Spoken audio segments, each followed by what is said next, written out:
હવે આપણે જોશું ધોરણ 12નો વિષય અર્થશાસ્ત્ર, એમાં પાઠ 6 બેરોજગારીમાં એક મુદ્દો છે વસ્તી વૃદ્ધિનો ઊંચો દર. અગાઉ આપણે બીજા મુદ્દા જોયેલા હતા, જેમાં છેલ્લો હતો બેરોજગારી ઉદ્ભવવાના કારણો. મતલબ કે હવે બેરોજગારી ઉદ્ભવવાના કારણોમાં એક કારણ વસ્તી વૃદ્ધિનો ઊંચો દર. ભારતમાં વસ્તીનું કદ અને વસ્તી વૃદ્ધિના દરનું પ્રમાણ ઊંચું જોવા મળે છે. ભારતમાં વસ્તી વૃદ્ધિનો દર ઊંચો હોવાથી દેશની કુલ વસ્તીમાં પણ ખૂબ મોટા પ્રમાણમાં વધારો થયો છે. તેથી શ્રમના પુરવઠામાં પણ ઝડપી વધારો થાય છે અને શ્રમ બજારમાં રોજગારીની શોધમાં પ્રવેશતા નવા શ્રમિકોનું પ્રમાણ ઉત્તરોત્તર વધતું ગયું છે. પરંતુ તેની સામે રોજગારીની તકોમાં ધીમા દરે વધારો થતો હોવાથી બેરોજગારીની અને અર્ધ બેરોજગારીની સમસ્યા વધતી જાય છે. એક અંદાજ મુજબ ભારતમાં પ્રતિ વર્ષ 1.70 કરોડ જેટલી વસ્તી વધે છે. આમ ઊંચા દરે વધતી વસ્તીની સામે દેશમાં રોજગારી આપવાના સાધનો અપૂરતા હોય ત્યાં બેરોજગારીમાં વધારો થાય તે સ્વાભાવિક છે. દેશમાં રોજગાર વૃદ્ધિ દર વસ્તી વૃદ્ધિના દર કરતાં ખૂબ નીચો હોવાથી બેરોજગારીની સમસ્યા સર્જાય છે અને તે વધતી જાય છે. હવે છે બેરોજગારી ઉદ્ભવવાના કારણોમાં બીજું કારણ છે રોજગારીની તકોમાં ધીમો વધારો કે નવી રોજગારી ઉદ્ભવવામાં ધીમો વધારો. રોજગારી વધારાને આર્થિક વિકાસના વૃદ્ધિ દર સાથે ખૂબ જ ગાઢ સંબંધ છે. પરંતુ આયોજનકાળ દરમિયાન આર્થિક વિકાસનો દર વધતો ગયો હોવા છતાં રોજગારીની પૂરતી તકોનું સર્જન કરવામાં નિષ્ફળતા મળી છે, જે એ દર્શાવે છે કે ભારતનો આર્થિક વિકાસ રોજગારી વગરનો વિકાસ રહ્યો છે. ભારતમાં આયોજનના પ્રથમ 3 દશકામાં સરેરાશ લગભગ 3.5% દરે આર્થિક વિકાસ હાંસલ કરી શકાયો હતો, જે દર વધીને 10મી યોજનામાં 7.60% અને 11મી યોજનામાં 7.80% થયો હોવા છતાં યોજનાના અંતે બેરોજગારોની સંખ્યા વધતી ગઈ છે. આયોજનબદ્ધ આર્થિક વિકાસના પગલાં ભરવા છતાં પણ નવા અને જૂના રોજગારી ઇચ્છુકો માટે રોજગારીની પૂરતી તકો ઊભી કરી શકાતી નથી. ખેતી ક્ષેત્રે હરિયાળી ક્રાંતિ અમુક વિસ્તાર પૂરતી જ મર્યાદિત રહી છે અને કૃષિ સિવાયના અન્ય ક્ષેત્રોનો પણ પ્રમાણમાં ઓછા વિકાસ થયો હોવાથી શ્રમ પુરવઠાના વધારાને અનુરૂપ રોજગારીની નવી તકોનું સર્જન કરવામાં સફળતા મળતી નથી અને બેરોજગારીમાં વધારો થાય છે. હવે ત્રીજું કારણ છે બેરોજગારી ઉદ્ભવવાના કારણોમાં બચત અને મૂડી રોકાણનો નીચો દર. આ છે ત્રીજું કારણ. ભારતમાં આયોજન સમયમાં રાષ્ટ્રીય આવકમાં વધારો થયો છે, પણ સાથે સાથે વસ્તી વૃદ્ધિનો દર પણ ઊંચો જોવા મળે છે. પરિણામ સ્વરૂપ માથાદીઠ આવકમાં રાષ્ટ્રીય આવકના પ્રમાણમાં નીચા દરે વધારો થયો છે. નીચી માથાદીઠ આવક અને બોજારૂપ વસ્તીના નિભાવ પાછળ થતા ખર્ચને કારણે બચત અને મૂડી રોકાણનો દર નીચો રહે છે. મૂડી રોકાણનો દર નીચો હોવાથી ઉદ્યોગ ક્ષેત્ર, ખેતી ક્ષેત્ર કે અન્ય ક્ષેત્રોમાં પૂરતા પ્રમાણમાં નવી રોજગારીની તકો ઊભી કરી શકાતી નથી. તેથી બેરોજગારીની સમસ્યામાં વધારો થાય છે. હવે ચોથું કારણ, બેરોજગારી ઉદ્ભવવાના કારણોમાં ચોથું કારણ મૂડી પ્રધાન ઉત્પાદન પદ્ધતિ. એનો વિસ્તારથી સમજણ લઈએ. ભારતમાં મૂડીની અછત અને શ્રમની છત છે. આ પરિસ્થિતિમાં બેરોજગારીની સમસ્યા હળવી કરવા શ્રમ પ્રધાન ઉત્પાદન પદ્ધતિ અપનાવી વધારે અનુકૂળ ગણાય. પરંતુ ભારતમાં ખાસ કરીને બીજી પંચવર્ષીય યોજનામાંથી મોટા અને પાયાના ઉદ્યોગોના વિકાસની નીતિ અપનાવી છે. પંચવર્ષીય યોજનાઓમાં પણ મૂડી પ્રધાન ઉત્પાદન પદ્ધતિના પ્રમાણમાં શ્રમ પ્રધાન ઉત્પાદન પદ્ધતિને ઓછું મહત્ત્વ મળ્યું છે. ખેતી અને ઉદ્યોગ ક્ષેત્રમાં વધુને વધુ યાંત્રીકરણ અપનાવવામાં આવ્યું છે, જે રોજગારીમાં ધીમા દરે વધારો કરે છે. ઉદ્યોગ ક્ષેત્રે પણ ઉત્પાદકતા વધારવા માટે તેમજ સંગઠિત આ ઉપરાંત રેલવે, સિંચાઈ, રસ્તા, બાંધકામ તેમજ રાજ્યના અન્ય જાહેર ક્ષેત્રોમાં પણ મૂડી પ્રધાન ઉત્પાદન પદ્ધતિનો ઉપયોગ વધતો જાય છે. પરિણામે બેરોજગારીની સમસ્યા તીવ્ર બનતી ગઈ છે. તેથી જ બેરોજગારીના અભ્યાસ માટે રચાયેલ વેંકટરામન સમિતિ અને ભગવતી સમિતિએ પણ ભારતમાં વધારે પડતા યાંત્રીકરણનો વિરોધ કર્યો હતો. હવે જોઈએ પાંચમું કારણ, વ્યાવસાયિક શિક્ષણનું નીચું પ્રમાણ. ભારતમાં શિક્ષિતોની વધતી જતી બેરોજગારીનું એક મહત્ત્વનું કારણ ખામીયુક્ત શિક્ષણ પદ્ધતિ છે. દેશમાં દરેક ક્ષેત્રે બદલાતી જતી કાર્ય પદ્ધતિને અનુરૂપ કામ કરી શકે તેવા શ્રમિકો તૈયાર કરવામાં આજની શિક્ષણ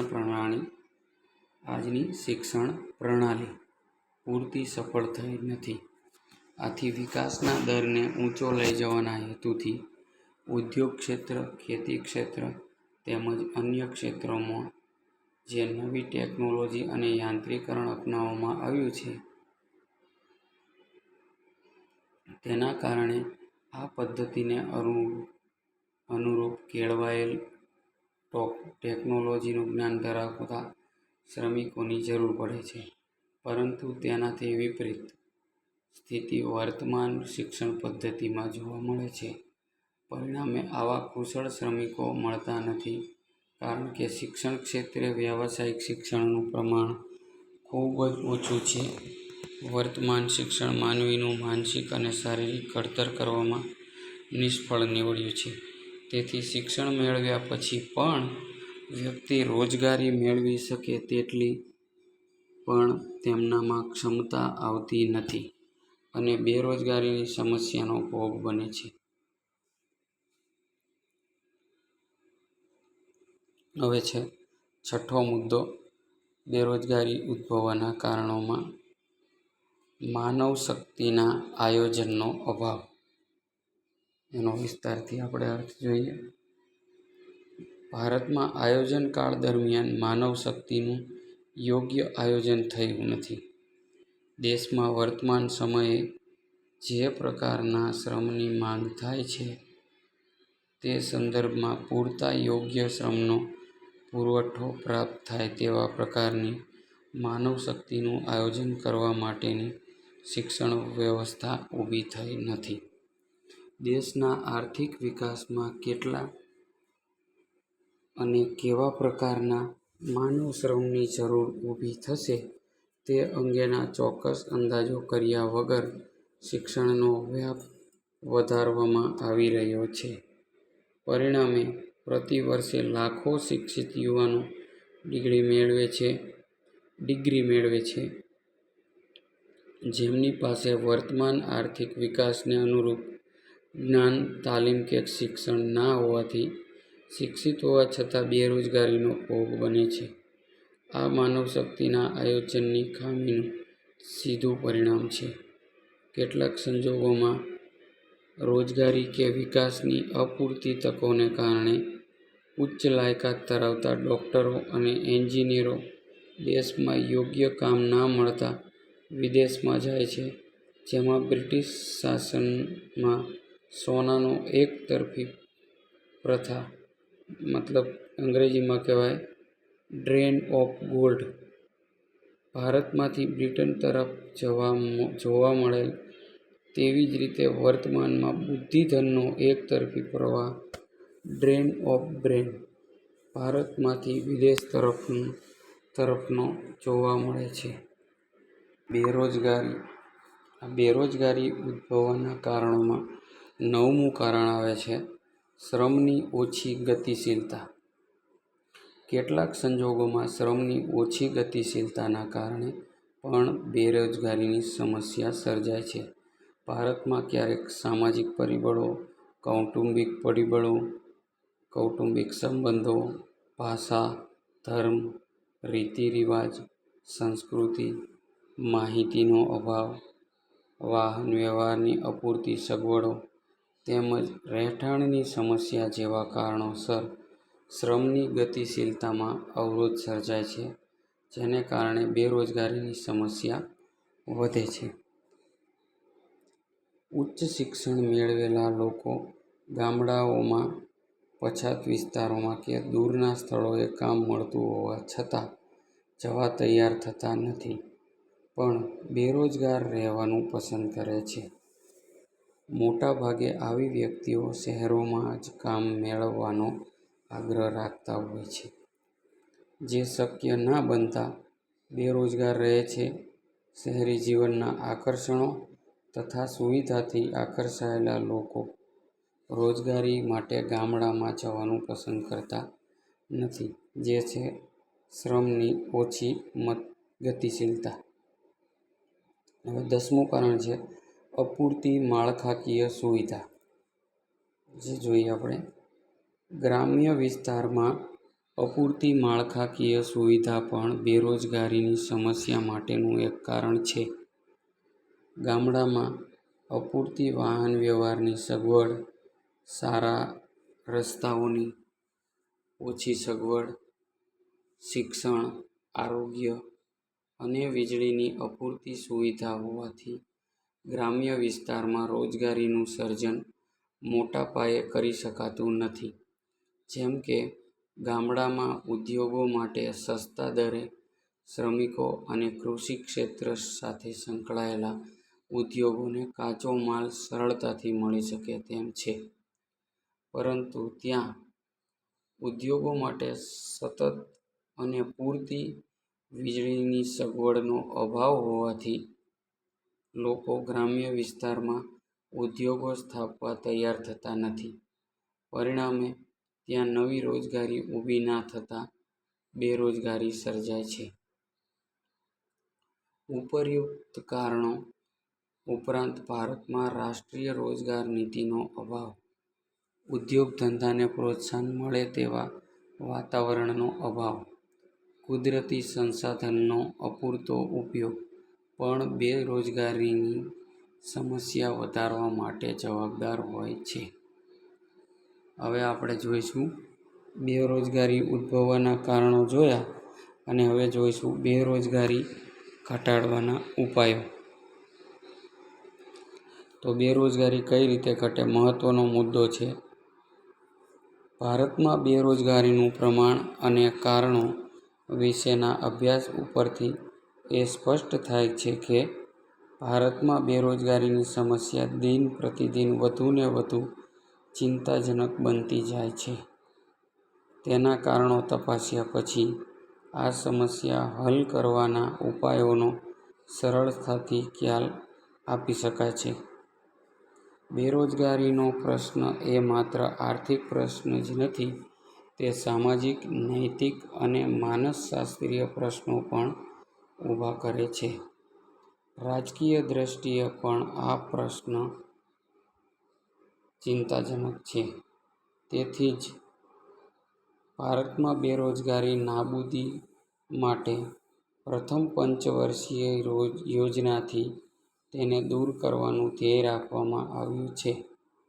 ખાસ કરીને 5મી અને છઠ્ઠી યોજનામાં બેરોજગારી સમસ્યા હલ કરવા માટે વિશેષ ધ્યાન અપાયું છે. આઠમી યોજનામાં બેરોજગારી નાબૂદી માટે રોજગારીના હકને મૂળભૂત અધિકાર બનાવવા અને તે માટે બંધારણમાં સુધારો કરવાનું પણ વિચારાયું હતું, પણ તે શક્ય ના બન્યું. છતાં પણ એ સ્પષ્ટ છે કે દેશના લોકોને રોજગારી માટે યોગ્ય તકો પૂરી પાડવી એ રાજ્યની પ્રાથમિક જવાબદારી બની રહે છે. ભારતમાં બેરોજગારીની સમસ્યા હળવી કરવા નીચે પ્રમાણેના ઉપાયો યોજી શકાય. હવે એમાં છે પહેલું કારણ વસ્તી નિયંત્રણ, કે બેરોજગારી ઘટાડવાના ઉપાયોમાં પહેલો ઉપાય છે વસ્તી નિયંત્રણ. ભારતમાં ઊંચા દરે વધતી વસ્તી એ બેરોજગારીની સમસ્યામાં વધારો કરવામાં અને સમસ્યાને વધારે ચિંતાજનક બનાવવામાં મુખ્ય ભાગ ભજવ્યો છે. ઊંચા દરે વસ્તી વધતી જાય છે એ મુખ્ય ભાગ ભજવેલ છે બેરોજગારીમાં. દેશમાં ઝડપી વસ્તી વધારાને કારણે એક તરફ કામગીરી માંગનારા શ્રમિકોની સંખ્યામાં ઝડપથી વધારો થાય છે, પણ બીજી તરફ ધીમા આર્થિક વિકાસને કારણે પૂરતા પ્રમાણમાં રોજગારીની તકો ઊભી કરી શકાતી નથી. પરિણામ સ્વરૂપ દેશમાં રોજગારીની સંખ્યા વધે છે. તેથી જો ભારતમાં બેરોજગારીની સમસ્યા હલ કરવી હોય તો વસ્તી નિયંત્રણ માટેના અસરકારક પગલાઓ ભરવા જોઈએ. આમ કરવાથી દેશની વસ્તી વૃદ્ધિનો દર નીચો આવશે અને શ્રમના પુરવઠામાં થતો વધારો મંદ પડશે. એટલે રોજગારી માંગનારાઓની સંખ્યા ઘટશે અને બીજી બાજુ વસ્તી નિયંત્રણ થતાં સાધનો વધુ ફાજલ થશે. તેથી મૂડીરોકાણનો દર વધશે અને રોજગારીની તકો વધારી શકાશે. વસ્તી નિયંત્રણ કરીને લાંબા ગાળે ઉત્પાદક વય જૂથ 15 થી 64 વર્ષનું યથાયોગ્ય નિયમન પણ કરી શકાશે. આર્થિક વિકાસનો દર ઊંચો લઈ જવો. બેરોજગારી ઘટાડવાના ઉપાયોમાં બીજો ઉપાય છે આર્થિક વિકાસનો દર ઊંચો લઈ જવો. પહેલો હતો વસ્તી નિયંત્રણ અને આ બીજો છે આર્થિક વિકાસનો દર ઊંચો લઈ જવો. દેશના આર્થિક વિકાસના દરને ઊંચો લઈ જઈને બેરોજગારીની સમસ્યા હલ કરવી એ એક સાચો રચનાત્મક ઉપાય છે.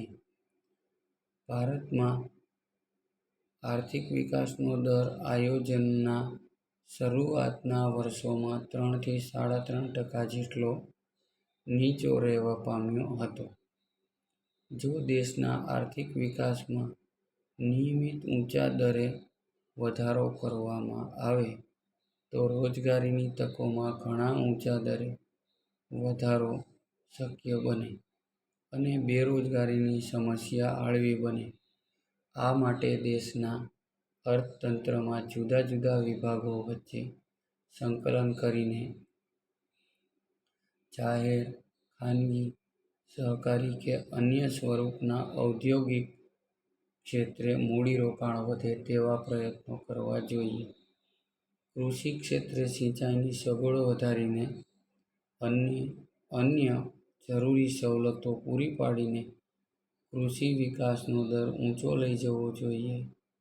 હરિયાળી ક્રાંતિના લાભ દેશના બધા જ રાજ્યોને થાય તેવા પ્રયાસ કરીને પણ આર્થિક વિકાસના દરને ઊંચો લઈ જઈને રોજગારીની તકોમાં વધારો કરી બેરોજગારીની સમસ્યા હળવી કરી શકાય તેમ છે. હવે આપણે જોઈશું આગળ ત્રીજો ઉપાય રોજગારલક્ષી આયોજન. હવે આવે છે બેરોજગારી ઘટાડવાનો ત્રીજો ઉપાય રોજગારલક્ષી આયોજન. આયોજન કાળ દરમિયાન ભારતમાં વિકાસને જ મહત્વ અપાયું હોય તેવું જોવા મળે છે.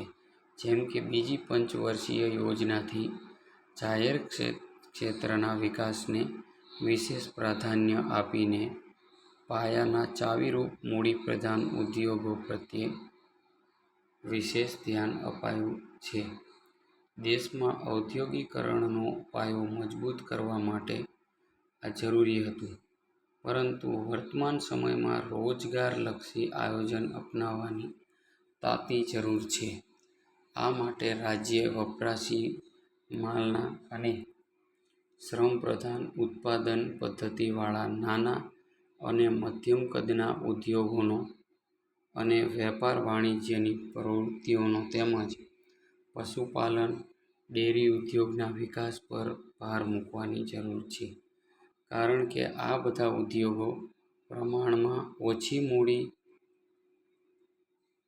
અને વધુ રોજગારી આપવાની ક્ષમતા ધરાવે છે. આવા રોજગારીલક્ષી ઉદ્યોગોની સ્થાપના અને તેનો વિકાસ કરવાથી વપરાશી વસ્તુઓનું ઉત્પાદન વધશે, રોજગારી વધશે અને આર્થિક સ્થિરતા મેળવવામાં પણ સફળતા મળે છે. બાંધકામ ક્ષેત્રે રોજગારીલક્ષી આયોજન કરીને રોજગારીની વધુ તકો સર્જી શકાય તેમ છે. રાજ્ય પણ શ્રમપ્રધાન અને મૂડીપ્રધાન ઉત્પાદન પદ્ધતિ વચ્ચે યોગ્ય સંકલન કરીને શક્ય હોય ત્યાં શ્રમપ્રધાન ઉત્પાદન પદ્ધતિને જ મહત્વ આપવું જોઈએ, જેથી બેરોજગારીની સમસ્યામાં ઘટાડો થાય.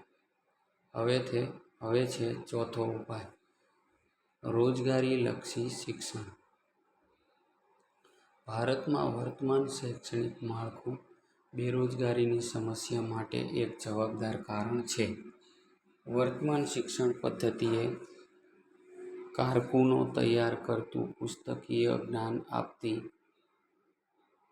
જ એક શિક્ષણ વ્યવસ્થા છે. પરિણામે વિનયન અને વાણિજ્યના સ્નાતક થયા પછી પણ વ્યક્તિમાં સ્વયં રોજગારી મેળવવાની ક્ષમતા આવતી નથી.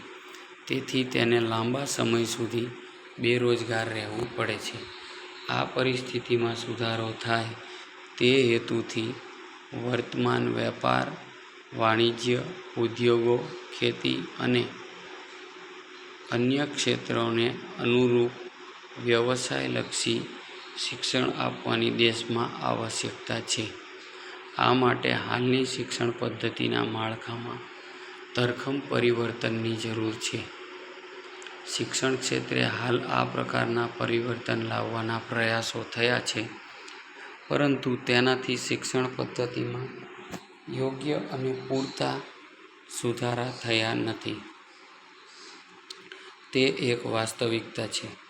વેપાર, વાણિજ્ય, ખેતી અને ઉદ્યોગ ક્ષેત્રને અનુરૂપ વ્યવસાયલક્ષી શિક્ષણ અને તાલીમ આપતા અભ્યાસક્રમો વ્યાપક પ્રમાણમાં શરૂ કરવા ખૂબ જરૂરી છે, જેથી વ્યક્તિ આવા અભ્યાસ અને તાલીમ મેળવ્યા પછી સરળતાથી રોજગારી મેળવી શકે છે.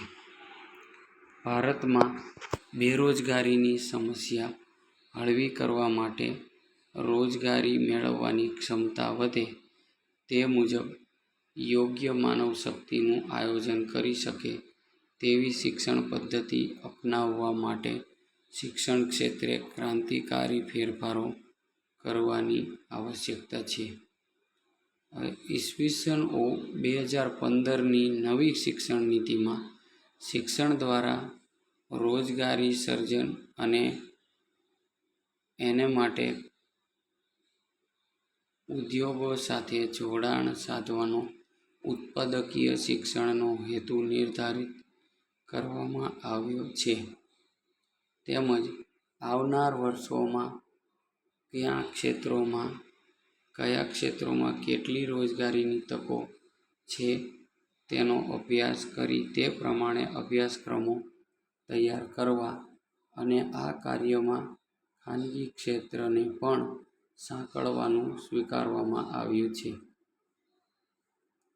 હવે આગળ જોઈએ આપણે ગૃહ અને નાના પાયાના ઉદ્યોગોનો વિકાસ કે બેરોજગારી ઘટાડવાના ઉપાયોમાં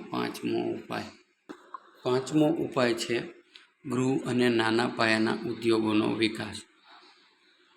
ગૃહ અને નાના પાયાના ઉદ્યોગો ઓછા મૂડીરોકાણે વધુ રોજગારી આપવાની ક્ષમતા ધરાવે છે, કારણ કે નાના ઉદ્યોગોમાં એક વ્યક્તિને રોજગારી આપવા માટે મોટા ઉદ્યોગની સરખામણીમાં ખૂબ જ ઓછા મૂડીરોકાણની આવશ્યકતા હોય છે.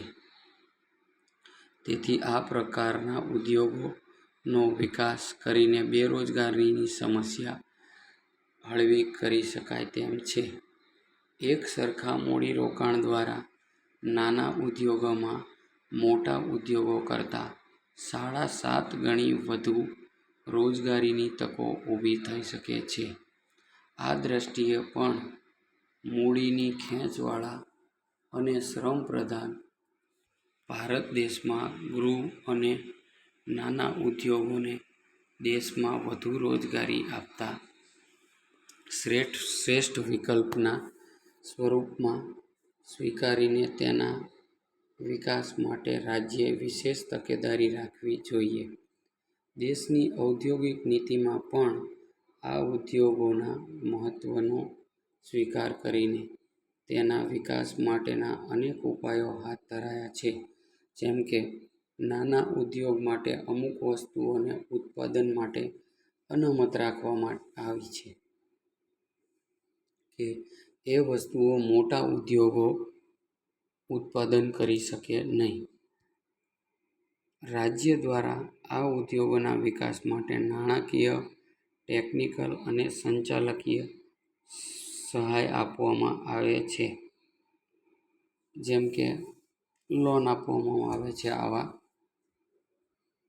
ઉદ્યોગો માટે. અને ટેકનિકલ જેમ કે અત્યારે જે વિશ્વકર્મા યોજના ચાલુ થઈ છે તે મુજબના.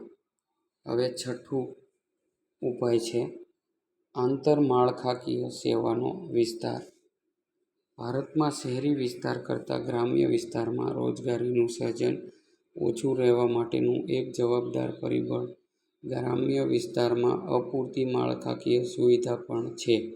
તેથી રાજ્ય દ્વારા ગ્રામ્ય વિસ્તારમાં શિક્ષણ, આરોગ્ય, રહેઠાણ, વીજળી, સડક, વ્યવસાયિક તાલીમ કેન્દ્ર જેવી આંતરમાળખાકીય સુવિધાઓ વધારવામાં આવે તો સ્થાનિક સાધનોની મદદથી પોતાના રહેઠાણથી નજીક રોજગારી મેળવવાનું શક્ય બનશે. તેમજ ગ્રામ્ય વિસ્તારમાં આંતરમાળખાકીય સુવિધા વધવાથી નવી રોજગારીની તકો વધશે. કૃષિ ક્ષેત્ર અને તેની સાથે સંકળાયેલા અન્ય ક્ષેત્રોમાં પણ રોજગારી વધશે. પરિણામે બેરોજગારીની સમસ્યા હળવી બનશે. હવે છે સાતમો ઉપાય બેરોજગારીની સમસ્યા હલ કરવાનો. સાતમો ઉપાય કૃષિ ક્ષેત્રે હરિયાળી ક્રાંતિનો વેગ અને વિસ્તાર. દેશમાં ઊંચા વસ્તી વૃદ્ધિ દરને કારણે રોજગારી માટે કૃષિ ક્ષેત્રે વસ્તીનું ભારણ વધતા પ્રચ્છન્ન છુપી બેકારી તેમજ અનિયમિત વરસાદ અને અપૂરતી સિંચાઈની સગવડને કારણે મોસમી બેકારીની સમસ્યા વધતી ગઈ છે. આ સમસ્યાને હલ કરી કૃષિ ક્ષેત્રે ભારણરૂપ વસ્તીને રોજગારી માટે અન્ય ક્ષેત્રોમાં ખસેડી શકાય તેવી ક્ષમતા હજી સુધી પ્રાપ્ત થઈ શકી નથી. તેથી ખાસ કરીને ગ્રામ્ય વિસ્તારમાં કૃષિ ક્ષેત્રે રોકાયેલ લોકોની બેકારીની સમસ્યા હળવી કરવા માટે હરિયાળી ક્રાંતિને વેગ આપવાની અને તેનો વધુને વધુ વિસ્તાર કરવાના વિશેષ પ્રયાસો કરવા જોઈએ અને રોજગારીની તકો વધારવી જોઈએ. જો સારી રીતે આયોજન કરવામાં આવે તો અન્ય કોઈ પણ ક્ષેત્ર કરતાં કૃષિ ક્ષેત્રમાં રોજગારીની તકો ઊભી કરવા માટે સૌથી વધારે અવકાશ છે. આ વાતને પીસી મહોલની બોસ કરેલ રોજગારીની તકોની ગણતરીના અંદાજોમાંથી સમર્થન મળે છે. જેમ કે તેમના મત મુજબ ભારતમાં કૃષિ ક્ષેત્રે રૂ1 કરોડનું મૂડીરોકાણ કરવાથી 40,000 વ્યક્તિને રોજગારી આપી શકાય છે અને ઉત્પાદનમાં 5.7% દરે વધારો કરી શકાય છે. જ્યારે મોટા ઉદ્યોગોમાં રૂ1 કરોડનું મૂડીરોકાણ કરવાથી માત્ર 500 વ્યક્તિને જ રોજગારી આપી શકાય છે અને ઉત્પાદનમાં 1.4% દરે જ વધારો કરી શકાય છે. આ અંદાજ પરથી કહી શકાય કે કૃષિ ક્ષેત્ર ઉદ્યોગ ક્ષેત્ર કરતાં વધુ રોજગારીની તકો સર્જવા માટે વધુ અનુકૂળ છે. તેથી કૃષિ ક્ષેત્રે જોવા મળતી હરિયાળી ક્રાંતિ માટે જરૂરી એવી પૂરક પ્રવૃત્તિઓ કે જે નાની અને મધ્યમ કદની સિંચાઈ, જમીન સંરક્ષણ, મિશ્ર ખેતી, વન વિકાસ, વધુ પાક લેવાય તેવી યોજના, વર્ષમાં વધુ વખત પાક લેવાય તેવું આયોજન, જમીનનું નવીનીકરણ તેમજ કૃષિ ક્ષેત્ર પર આધારિત ગ્રામોદ્યોગને વેગ આપીને રોજગારીની તકોમાં વધારો કરી શકાય તેમ છે. ડૉ. એમ.એસ. સ્વામીનાથનના મત મુજબ કૃષિ ક્ષેત્રના વિકાસની દિશામાં વધારે પ્રયત્ન કરવામાં આવે તો અનેક ગણી નવી રોજગારીની તકો ઊભી કરી શકાય તેમ છે. હવે આના પછીનો આપણે નવો મુદ્દો જ છે બેરોજગારીની સમસ્યા હલ કરવા માટે રાજ્યની યોજનાઓ. એ આપણે નવા વિડીયોમાં જોઈશું.